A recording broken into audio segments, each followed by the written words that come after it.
trabahong madali. Wala kang karapatang maliitin yung trabaho ng iba. Yung iba sasabihin, gwardiya lang naman yan, rider lang naman yan, construction worker lang naman yan, gasoline boy lang naman yan, fast food crew worker lang naman yan. Pucha, nagkaroon lang tayo ng maganda-gandang klase ng trabaho. Akala na natin kung sino na tayong entitled sa mundong to. Pinamaliit natin yung mga taong mas mabababa yung sa atin. Pagkakaalam ko kasi, wala kang karapatang maliitin o matahin yung trabaho ng iba hanggat nagtatrabaho sila ng marangal.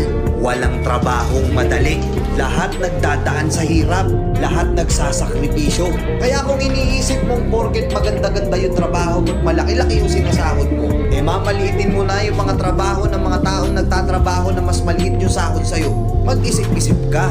Baka bawiin sa'yo yan. Baka biglang bumaliktad yung mundo at sila naman yung umangat. Kahit anong trabaho mo, magpakumbaba ka pa rin. Bilog ang mundo, hindi palagi nasa taas ka. Kaya hanggat maaari sa lahat ng oras, magpakumbaba ka.